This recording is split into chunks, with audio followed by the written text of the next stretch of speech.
வணக்கம். ஒரு ஜமீன்தாருக்கு ஒரு வேலைக்காரங்க நிறைய வேலைக்காரன் இருக்கான். அந்த வேலைக்காரன் ரொம்ப காலமாக இருக்கான். பொதுவாக வேலைக்காரங்க ரொம்ப நாள் இருந்தாங்கன்னா அவங்களுக்கு ஒரு ப்ரிவிலேஜ் கொடுப்பாங்க. அவன் என்ன பண்ணுவான், ஜமீன்தார் ஏதாவது ஒரு வேலை சொல்லி இங்கே போயிட்டு வாடான்னு சொன்னார்னா, நான் போயிட்டு வரேன், நான் போய் அந்த இடத்துல அவர் இல்லைன்னா நான் வெயிட் பண்ணி இருந்து பார்த்துன்னு வரணுமா, இல்லை உடனே வரணுமா, இல்லை என்ன பண்ணணும் அதை சொல்லுன்னும் போது ஜமீன்தாருக்கு கோபம் வரும். இவனை நிறுத்திடலான்னாலும் நல்லவன், ரொம்ப நாளாக வேலை செய்கிறான் அப்படின்னு சொல்லிட்டு வச்சுருந்தார்.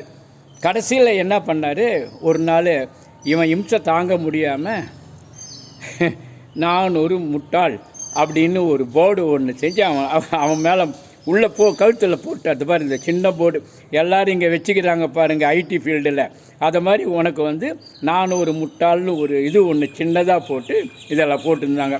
அப்போவாது இவனுக்கு புத்தி வரும்ன்றதுக்கோசரம் நீ ஒழுங்காக இருந்தியானா எடுத்துருவேண்டா அப்படின்னாரு. சரி இருக்கட்டும் வேண்டாம். என்ன பண்ணால் மற்ற வேலைக்காரங்களாம் ஏன்னு கை கொட்டி சிரித்தாங்க. ஏன்டா சிரிக்கிற அப்படின்னா, நான் ஒரு முட்டாள்னு நீ ஒரு முட்டாள், ஒன்றை தான் சொல்கிறாரு அவர் ஜமீன்தார், உங்களை தான் சொல்கிறாரு. நான் ஒரு முட்டாள்னு போட்டது படிக்கிறவன் தான் முட்டாள் அப்படின்னு. அப்புறம் என்ன பண்ணார், ஜமீன்தாருக்கு காலம் முடிஞ்சு போச்சு, சாக போகிற காலம், வயசாகிடுச்சு இல்லை.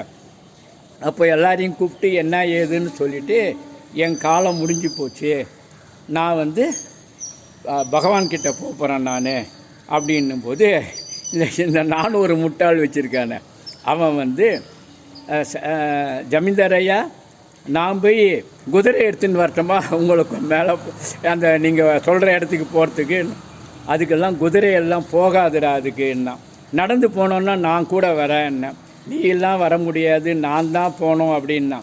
ஜமீன்தார் ஐயா, உனக்கு எந்த இடம்னு தெரியுது, ஆனால் குதிரையும் போகாது இதுவும் போகாது, எப்படி தான் போவேன் நீன்னும் போது நான் போயிடுவேன்டான்னா, ஜமீன்தார் ஐயா என் கழுத்தில் மாட்டிருக்கிறிய, இது உனக்கு தான் கரெக்டாக இருக்குன்னு சொல்லி அதை நான் ஒரு முட்டாள்னு போட்டதை அவர் ஏன்டா போட்டேன்னா, பின்ன என்ன குதிரையில் போகலாம் ஏறுன்னா ஏற முடியாது, அதில் வர முடியாதுன்ற இடம் எங்கே இருக்குன்னா அது மட்டும் தெரியுன்ற, அந்த இடத்துக்கு குதிரையில் போகலாம் இல்லை அப்படின்னும் போது ஜமீன்தார் யாரா முட்டாள் எனக்கு தெரியலன்னார். உங்களை அடுத்த வீடியோவில் பார்க்குறேன்.